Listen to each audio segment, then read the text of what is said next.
Graça e paz, meu amado irmão, minha amada irmã em Cristo Jesus. Tudo bem? Estamos de volta para mais um programa no projeto Auxílio ao Mestre. E para você que não me conhece, está chegando agora pela primeira vez. Eu sou o presbítero Mauro Lúcio e semanalmente estamos produzindo conteúdos para auxiliar os professores e professoras da Escola Bíblica Dominical. E para você que está acompanhando a nossa live acerca desta lição, dentro de alguns instantes nós estaremos retornando mais uma vez e este tempo ele é necessário para que se possa compartilhar este material com as demais pessoas que estão inscritas neste canal. Amém, meu querido? Estamos aí na penúltima lição deste primeiro trimestre maravilhoso em que nós estudamos a palavra de Deus, a sua inspiração, sua revelação, a sua autoridade, a sua estrutura, o Antigo Testamento, o Novo Testamento, o Pentateuco, os livros históricos, livros poéticos, livros profetas maiores, profetas menores. No Novo Testamento nós estudamos aí os evangelhos, as epístolas, o livro da revelação, que é Apocalipse. Então nós aprendemos muito, fomos enriquecidos com a palavra do nosso Deus. E na lição de hoje nós estaremos estudando a lição de número 12. As epístolas instruem e formam os cristãos. Leitura bíblica encontra-se no livro de Coríntios, no livro de Pedro e no livro de João. Paulo, chamado apóstolo de Jesus Cristo pela vontade de Deus, e o irmão Sóstenes, à igreja de Deus que está em Corinto, aos santificados em Cristo Jesus, chamados santos, com todos os que em todo lugar invocam o nome de nosso Senhor Jesus Cristo, Senhor deles e nosso. A graça e paz da parte de Deus, nosso Pai, e do Senhor Jesus Cristo. Pedro, apóstolo de Jesus Cristo, aos estrangeiros dispersos no Ponto, Galácia, Capadócia, Ásia e Bitínia, eleitos segundo a presciência de Deus Pai, em santificação do Espírito, para a obediência e aspersão do sangue de Jesus Cristo. Graça e paz vos sejam multiplicadas. O ancião à senhora eleita e a seus filhos, aos quais amo na verdade não somente eu, mas também todos os que têm conhecido a verdade, por amor da verdade que está em nós e para sempre estará conosco. A graça, a misericórdia, a paz da parte de Deus Pai e da do Senhor Jesus Cristo, o Filho do Pai, seja convosco na verdade e amor. Nesta presente lição, meu amado irmão, nós vamos entender que as epístolas, elas podem ser definidas como um conjunto das várias doutrinas cristãs. E estas doutrinas, meu amado, elas se aplicam aos cristãos de todas as eras, não somente aqueles cristãos históricos na ocasião que essas epístolas foram escritas. Esse conjunto de doutrinas, ele vai orientar o crente em Jesus Cristo em relação do seu relacionamento para com Deus, o seu relacionamento para com o seu semelhante, o seu relacionamento para com o Estado, para com a esposa, para com os filhos, para com o cônjuge, enquanto empregado, enquanto patrão, e em relação a si mesmo. Então, esse conjunto de epístolas,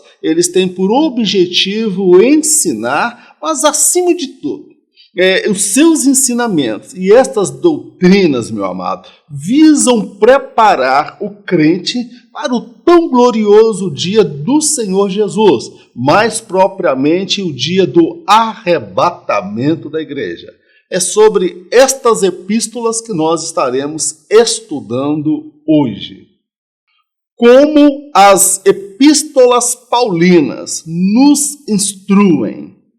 Neste primeiro tópico, meu amado, temos um grande desafio: sintetizar 13 epístolas de Paulo em um único tópico, em 3 subtópicos. É um desafio muito grande, mas nós vamos ver como essas doutrinas, meus irmãos, escritas por Paulo, elas se aplicam à nossa vida, nos dá entendimento, nos dá instrução acerca dos últimos dias, do arrebatamento da igreja, acerca da pessoa de Jesus, a sua natureza divina e a sua natureza humana. Ele era 100% Deus e 100% homem.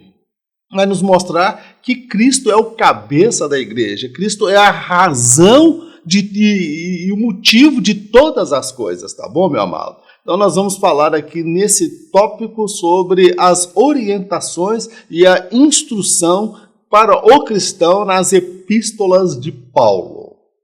Instruções salvíficas.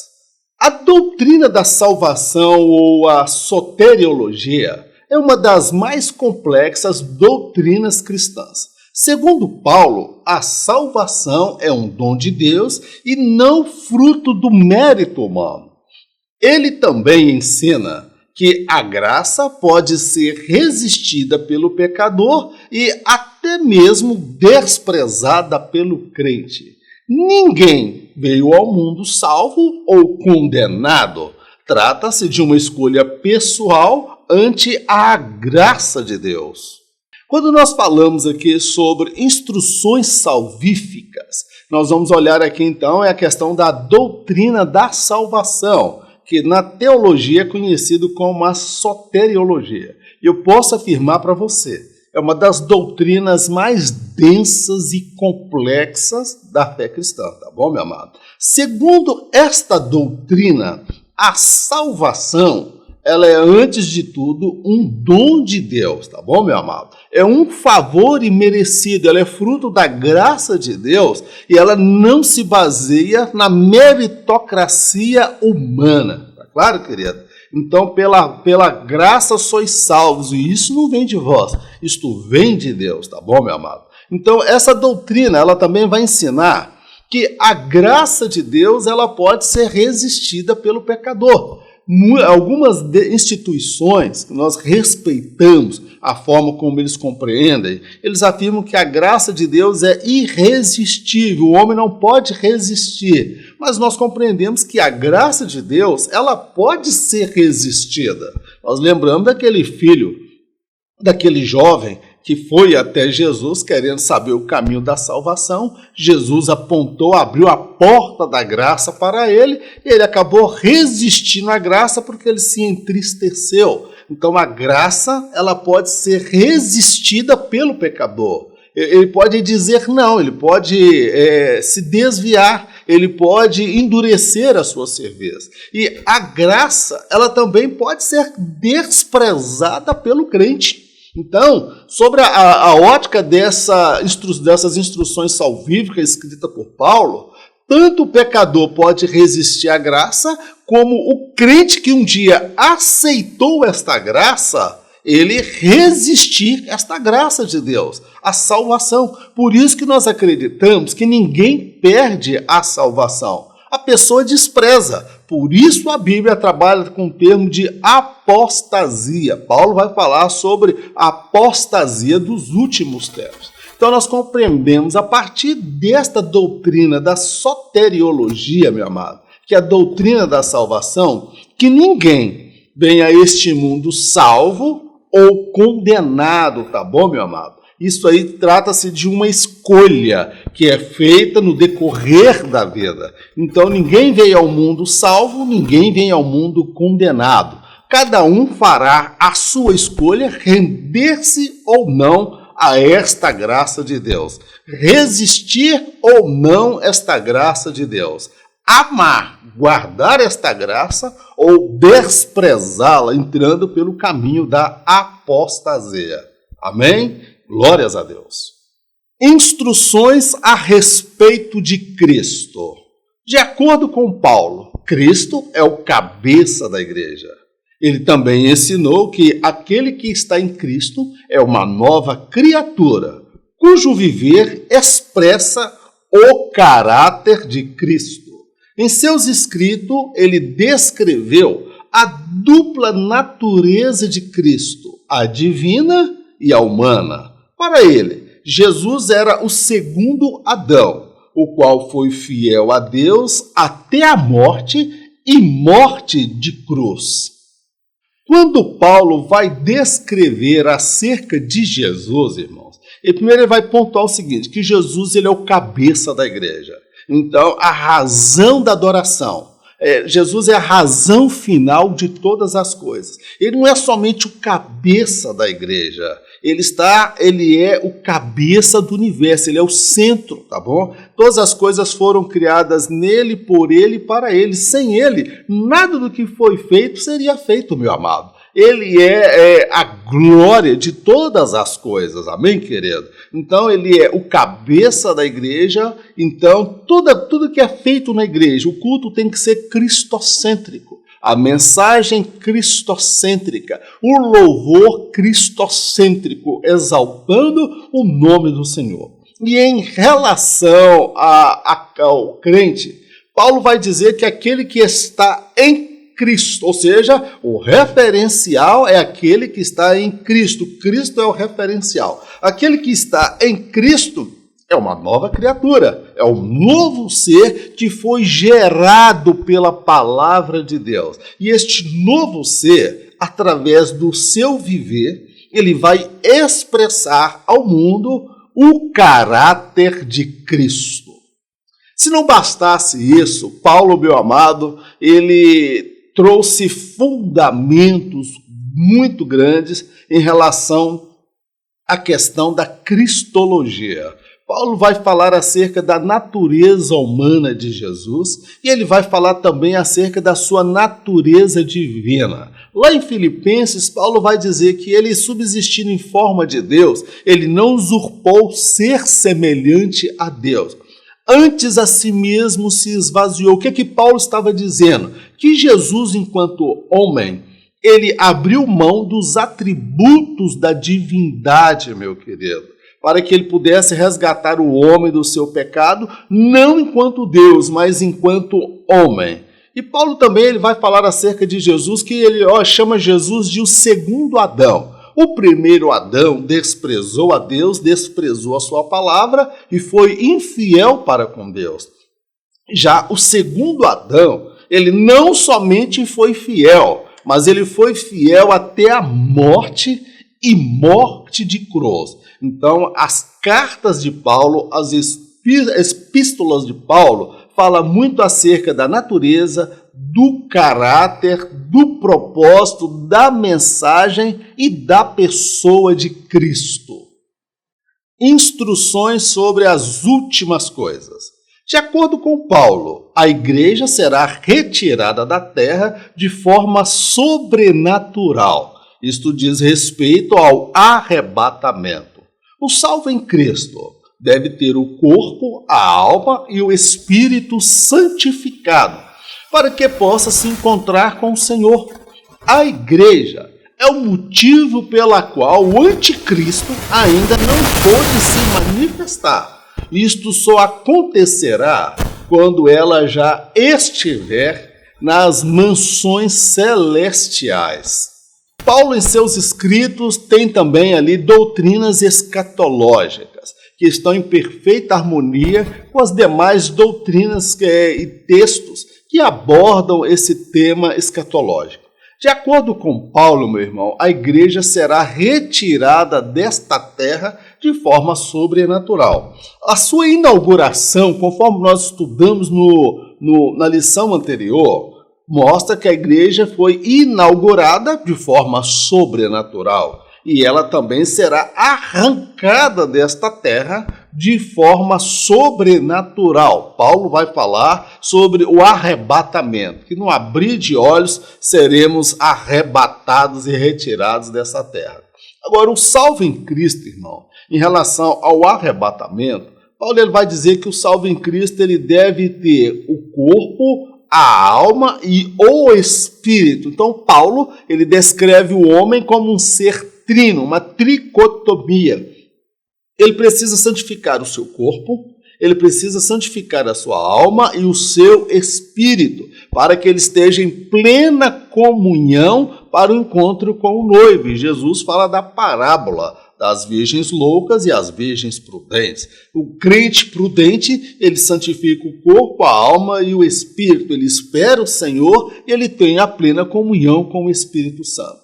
E ele vai ensinar, meu irmão, em relação às últimas coisas, ele fala sobre a chegada do anticristo, onde Daniel fala sobre o iníquo, o homem da perdição. Então ele vai ensinar que há um que o detém, até que este seja tirado. E quem é esse? Esse se refere à igreja do Senhor.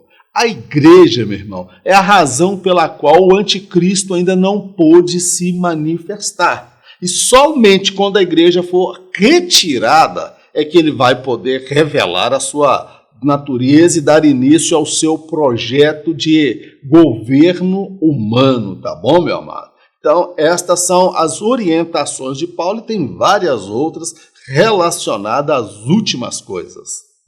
Instruções pastorais e pessoais.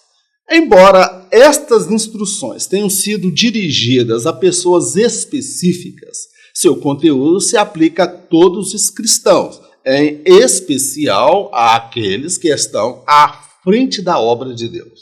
O obreiro deve cuidar da saúde espiritual e da física, como foi o caso de Timóteo.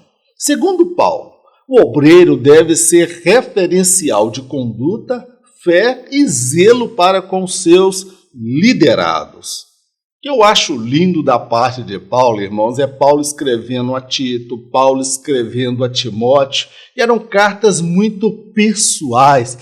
Paulo se dirige a Timóteo e fala, meu verdadeiro filho na fé.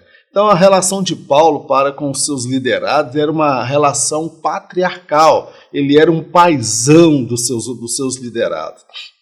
Muito embora estas cartas tenham sido dirigidas a pessoas históricas, pessoas reais, que estavam enfrentando o desafio de estar à frente da obra de Deus, os conselhos, as orientações aqui, as instruções, elas se aplicam a todos os crentes, a todos os cristãos, em especial à liderança. Aquele que está à frente pastoreando, que está à frente ensinando, que está à frente realizando algum trabalho em prol da obra de Deus. E ali Paulo traz orientação, por exemplo, com relação à questão da saúde espiritual, que ele deve orar, deve buscar, jejuar, consagrar, meditar na palavra de Deus, como um obreiro valoroso que não tem do que se envergonhar, mas que maneja bem as Escrituras. Mas Paulo também dá uma ênfase sobre a questão da saúde física, irmãos, porque Timóteo ele tinha feridas no estômago, e Paulo falou, olha, toma um pouco de vinho por conta das tuas feridas no estômago. Então eu vejo Paulo se preocupando com a vida espiritual, e Paulo também se preocupando com a qualidade de vida, a saúde física do obreiro. Segundo Paulo, irmãos, quem está à frente, o obreiro, ele tem que ser um referencial de fé, de oração, de santidade, de zelo, de dedicação, de altruísmo para com a obra de Deus. Ele não vai explorar a noiva de Cristo. Ele não vai ser um cafetão que está explorando a noiva, mas ele é aquele que vai amar esta noiva, amar a igreja como Cristo também amou. Ele vai fazer isso com amor, com dedicação, porque ele recebeu de Deus este ministério para liderar. Amém, queridos? Glórias a Deus. Como as epístolas gerais nos formam? Chegamos agora, meu irmão, em 3 epístolas, Hebreus, Tiago e Judas. Estas três epístolas, tá, amados, ela vai falar sobre a fé, vai falar sobre a supremacia do sacerdócio de Cristo, vai falar sobre a luta pela fé, a luta do cristão em prol da sua fé, uma batalha no mundo espiritual. E estas epístolas, estas três, elas vão trazer ensinamentos, diretrizes para as nossas vidas. As epístolas de Pedro. Pedro, em suas cartas, aborda a razão pela qual o salvo padece. De acordo com ele, isto faz parte do processo do amadurecimento. Quanto à volta do Senhor e sua aparente demora, ele declarou que a dimensão de tempo no mundo espiritual é diferente do mundo físico. Ainda sobre a volta do Senhor, os cristãos deveriam se preocupar em manter-se puro para este tão esperado dia.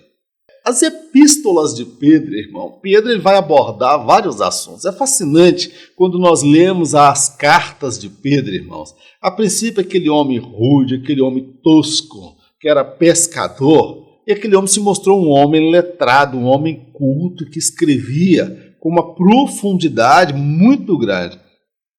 Pedro, em sua carta, ele vai falar acerca do sofrimento do crente, o sofrimento do salvo. O livro de Jó trata especificamente desse tema. Mas Pedro vai dizer que o crente deve permanecer firme diante das aflições, que aquelas mesmas aflições estavam acontecendo em vários lugares com pessoas que temiam a Deus. Segundo ele, o propósito de todas aquelas aflições fazia parte do processo do amadurecimento do cristão.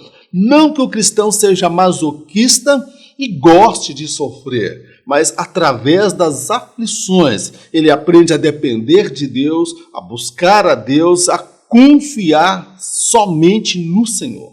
Em relação à volta do Senhor, Pedro ele trouxe uma palavra, meu irmão, para acalmar os ânimos dos irmãos. Segundo eles, irmãos, parecia que a volta de Jesus estava demorando. Olha, Pedro, você está falando que Jesus volta desde o início do seu ministério, já se passaram mais de 30 anos e Jesus não voltou. Que promessa é essa? E Pedro traz uma palavra sábia. Fala, olha, para Deus um dia é como 1000 anos e 1000 anos é como um dia. No mundo espiritual, a relação de tempo é diferente da dimensão física. Irmãos, Pedro, ele não era físico, ele não era cientista da NASA, mas ele fala acerca da dimensão de tempo em relação ao mundo espiritual, a dimensão espiritual e a dimensão física. Então nós observamos que a atenção dos crentes, Pedro fala, olha, em vez de vocês ficarem tão preocupados com data acerca da vinda do Senhor, vocês devem se preocupar em manter a vida de vocês pura, santificada, para o grande dia do Senhor. Amém, queridos? Glórias a Deus. As epístolas de João. Considerado o apóstolo do amor, João, em suas cartas, fez a defesa da divindade de Jesus ante aos ataques gnósticos. Ainda segundo ele, a arma mais poderosa do cristão é a fé, pois através dela ele vence o mundo e suas artimanhas. De acordo com João, o pecado na vida do salvo é uma possibilidade e não uma fatalidade, isto é, ele pode evitá-lo. O apóstolo João, meu querido, ele escreveu aí o Evangelho de João e mais 3 epístolas, tá bom, meu amado? Ele é conhecido também como o apóstolo do amor. Para quem começou como Boanerges, o filho do trovão, que pediu a Deus, ao Senhor para mandar fogo do céu e consumir os samaritanos, João foi um dos apóstolos que mais evidenciou uma transformação na sua essência e no seu ser, a ponto dele chamar os seus liderados de filhinhos.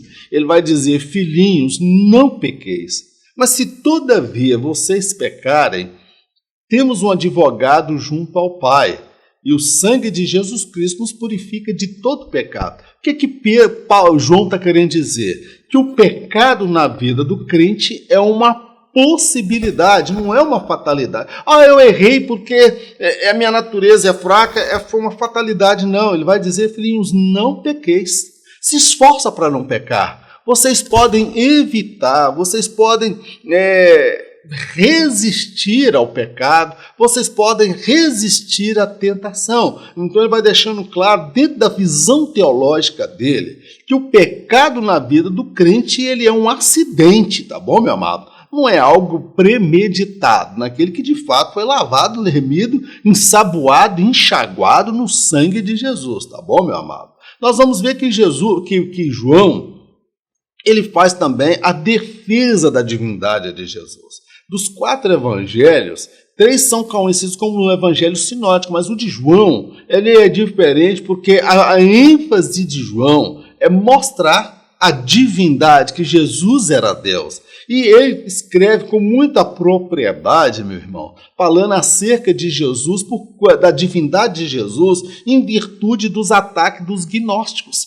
Segundo eles, Jesus, se ele fosse Deus, ele jamais poderia vir em corpo, porque conforme eles compreendiam, o corpo era mal, totalmente mal, meu querido. Então, João vai escrevendo, falando sobre a divindade de Jesus.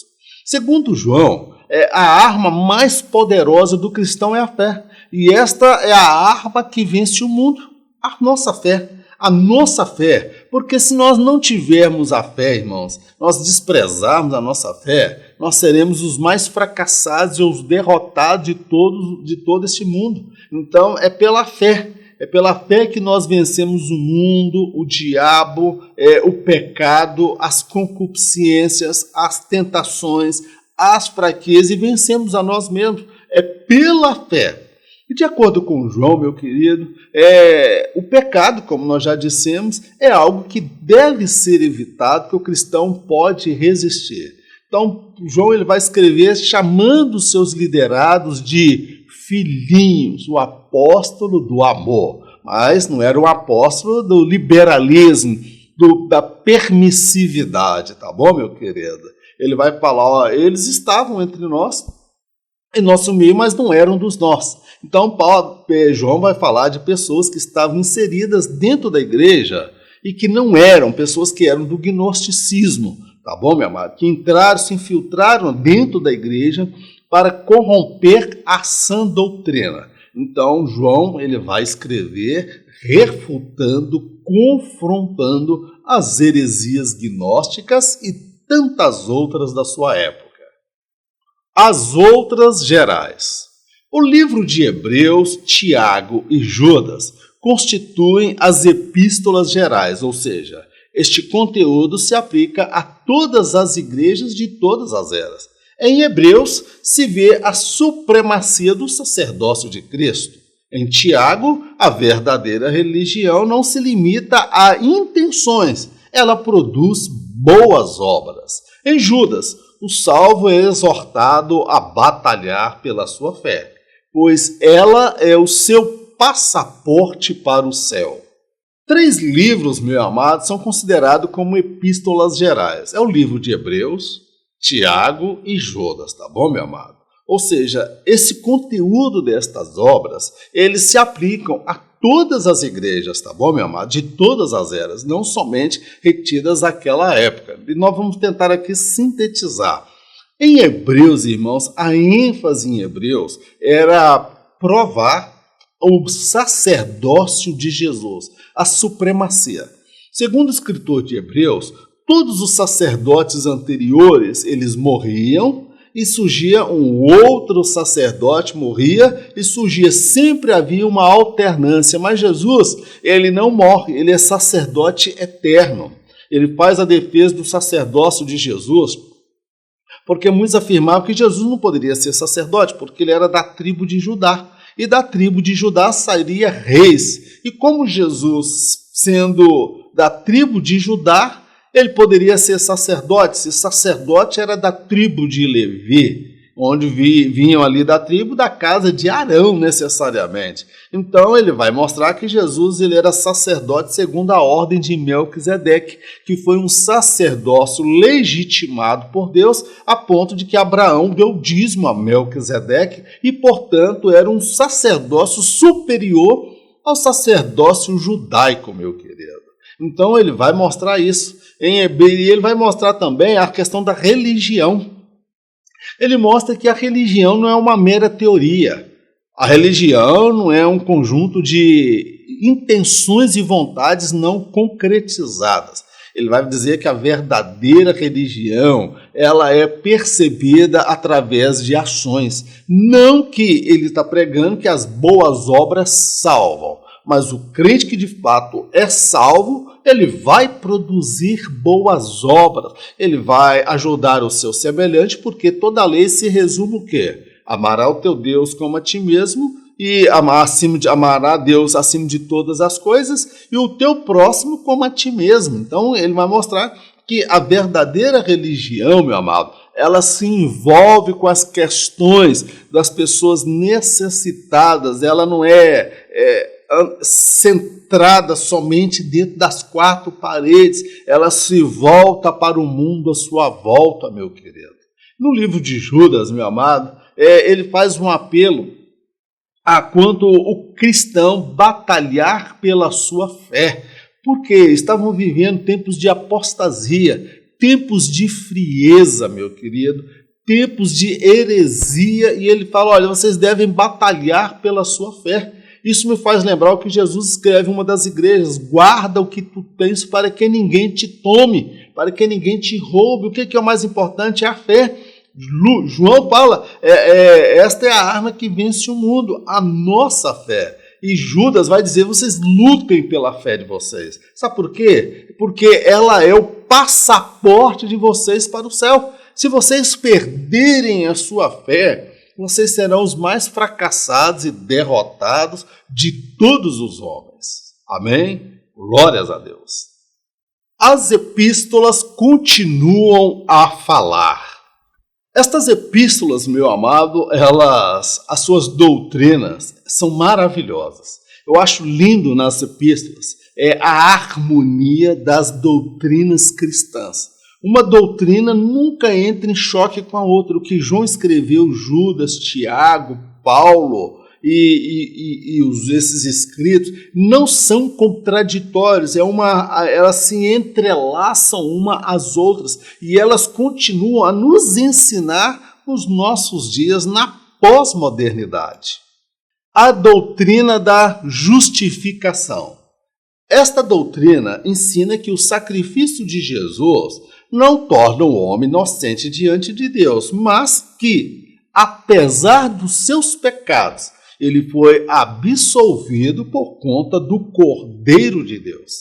Esta doutrina enfatiza a regeneração do homem, isto é, ele nasce de novo a partir do seu encontro com Jesus. O que é a doutrina da justificação? Meu irmão, essa doutrina está inserida dentro da soteriologia, que é a doutrina da salvação. Ela é muito, mas muito complexa. Vamos tentar traduzir aqui. Primeiro, essa doutrina ela vai nos mostrar que o homem ele não é tido como inocente diante de Deus. O sacrifício de Jesus, meu amado, ele não tem por objetivo inocentar o pecador. Do contrário, ele vai justificar. O que é isso? Apesar da pessoa ter pecado, ele está sendo absolvido, perdoado, por conta do sacrifício do Cordeiro de Deus que tira o pecado daquele que nele crê. Amém, querido? Então, essa doutrina vai nos mostrar que nós não somos inocentes diante de Deus. O único inocente que não provou o pecado foi Jesus, tá bom, meu querido? Então, essa doutrina ela vai também enfatizar a regeneração do homem, que é nascer de novo, ser uma nova criatura a partir do seu encontro com Jesus. Aquele que está em Cristo Jesus, nova criatura é. As coisas velhas e antigas se passaram e eis que tudo se fez novo a partir do seu encontro com Jesus, tal como aconteceu com Zaqueu. Zaqueu passou pela regeneração, meu querido. Ele aceitou Jesus, Jesus entrou na sua casa, ele deixou de ser idólatra, amante do dinheiro e passou a distribuir para com os pobres a metade dos seus bens e também restituir 4 vezes mais a quem ele tivesse defraudado. Ali nós vemos a evidência, meu irmão, da regeneração, do caráter, da natureza, porque ele nasceu de novo. Ali se tornou uma nova criatura com novos propósitos no seu coração. A doutrina da santificação. De acordo com esta doutrina, no momento em que o pecador se rende a Cristo, ele é elevado à condição de santificado. Por outro lado, este processo de santificação envolverá a estreita relação do crente para com o Espírito Santo e o valor que este atribuirá à palavra de Deus.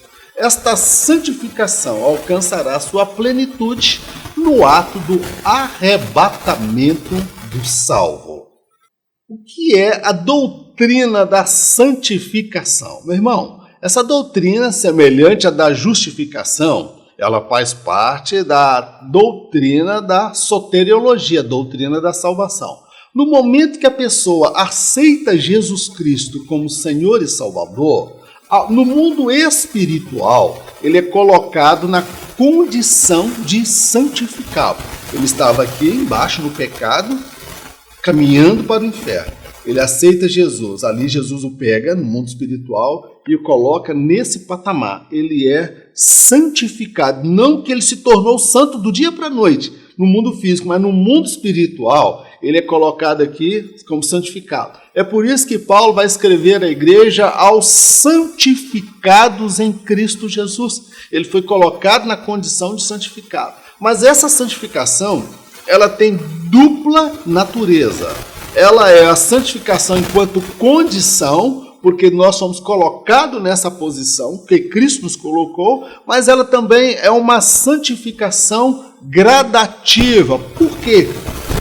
Ao longo da caminhada, este crente, esta pessoa que aceitou Jesus, ele vai passando pelo processo de santificação.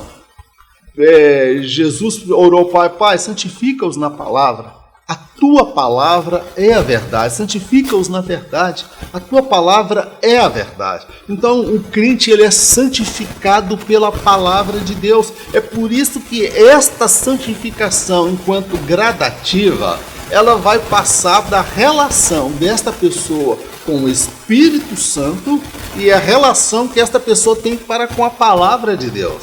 Qual é o valor que ela atribui à palavra de Deus? Qual é a relação desta pessoa para com o Espírito Santo? E esta santificação, enquanto gradativa, paulatina, ela pode variar de pessoa para pessoa, tá bom, meu querido? Então, esta santificação, ela vai alcançar o seu ápice, a plenitude, no ato do arrebatamento da igreja. Porque ali, meu amado, ele vai ter um corpo glorificado e a sua natureza adâmica, pecaminosa, que tem prazer no pecado, ela vai ser totalmente extirpada. Está claro aqui a doutrina da santificação? É por isso que Paulo vai escrever aos santos da igreja em Éfeso, aos santos da igreja em Filipenses, tá bom, meu querido? Então essa santificação ela tem essa dupla característica, essa dupla natureza. É a santificação enquanto condição e a santificação gradativa. Glórias a Deus. A doutrina da glorificação. Esta doutrina ensina que a plena redenção do salvo se dará quando da vinda do Senhor. Nesta ocasião, o salvo receberá um corpo glorificado, isto é, semelhante ao corpo do Senhor Jesus. Esta metamorfose ocorrerá em um abrir e fechar de olhos, e neste instante, a natureza adâmica será extirpada definitivamente do salvo. A doutrina da glorificação, o que é isso, irmãos? Observe, aprove a Deus não somente salvar o pecador, mas também glorificá-lo. O que é isto? Esta redenção, ela ensina que na vinda do Senhor, meu amado, o crente ele vai experimentar a plena redenção. Porque até então, eu tenho experimentado, você tem experimentado uma redenção parcial e não plena. Por quê? Eu aceitei Jesus, mas travo uma batalha contra a minha natureza. Porque Paulo vai dizer, o bem que eu quero fazer eu não faço, mas o mal que eu não quero, esse acabo fazendo. Então Paulo vai falar acerca dessa batalha do novo homem contra o homem velho. Dentro dele, a natureza divina que tem prazer na lei de Deus e a natureza adâmica que tem prazer no pecado. E todo crente passa por isso. Então, a redenção plena, onde essa natureza será extirpada, meu amado, ela vai se dar no ato do arrebatamento. E vai ser nesta ocasião que ele vai experimentar o quê? A glorificação, ou seja, o corpo, esse cheio de doenças, cheio de falhas, defeitos, pessoas talvez que perderam braço, pessoas que perderam algum órgão, tem alguma deficiência, meu irmão, ele vai receber um corpo glorificado. E que corpo é este? É um corpo semelhante ao corpo de Jesus, irmãos. E esta metamorfose, vamos dizer assim, porque o que é metamorfose? É transformação, tá bom, meu querido? Por exemplo, você pega a lagarta e ela vira uma borboleta. Ela leva o quê? Semanas para que ela saia da condição de lagarta para borboleta. Mas esta metamorfose, esta mudança, essa transformação, ela vai ocorrer num abrir e fechar de olhos. De repente você está na tua igreja, você está trabalhando, você ouve o som da trombeta e você fala, meu Deus, que é isso? É o arrebatamento.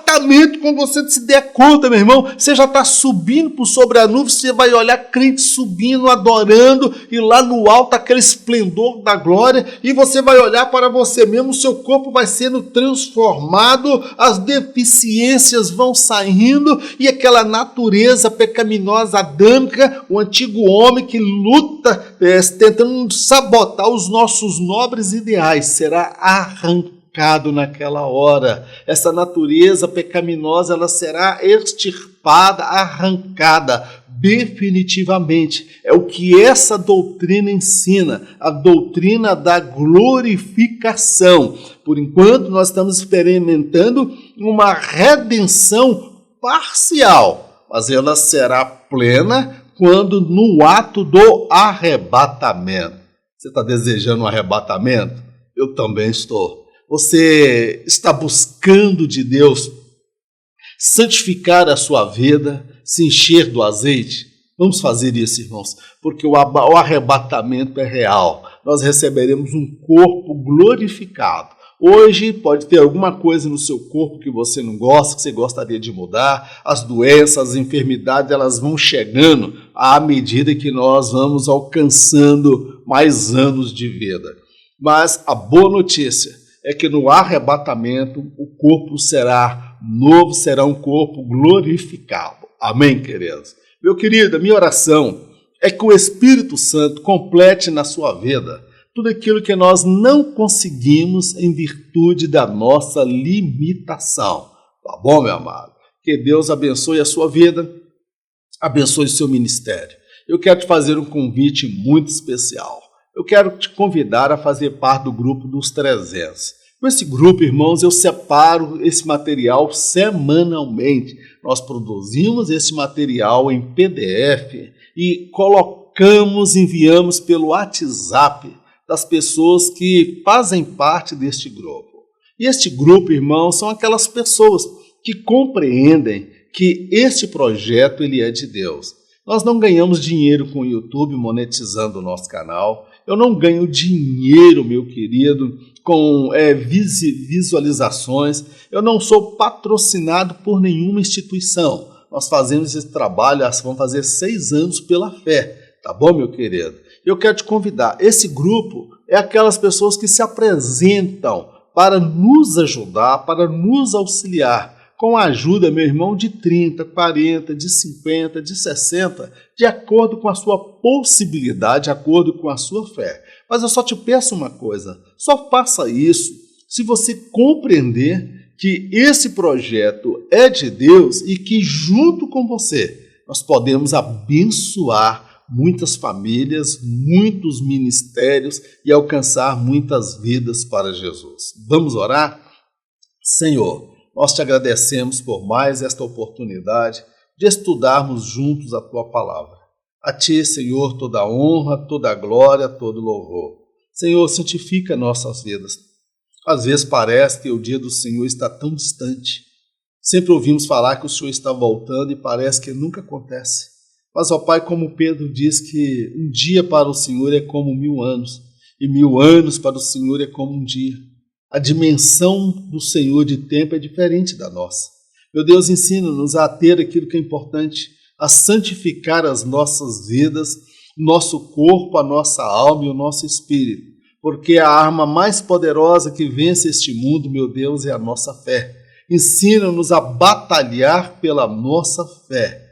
Pai, nós te agradecemos por tudo, no nome de Jesus. Amém. Que o grande amor de Deus, a graça do nosso Senhor e Salvador Jesus Cristo, as doces consolações do Espírito Santo, seja com todo o povo de Deus, não somente hoje, mas para todos sempre. Em nome de Jesus, amém. Glórias a Deus. Meu querido, em caso de arrebatamento, eu não estaria aqui para ministrar a próxima lição. Fica triste não. Em caso de arrebatamento, nem eu e nem você estaremos aqui. Porque eu tenho a certeza, em caso de arrebatamento, eu encontro com você por sobre as nuvens. E lá no alto nós vamos encontrar Ele, o nosso Senhor, o nosso Salvador, o amado das nossas almas, lindo, maravilhoso, glorioso. Deus abençoe a sua vida, no nome de Jesus.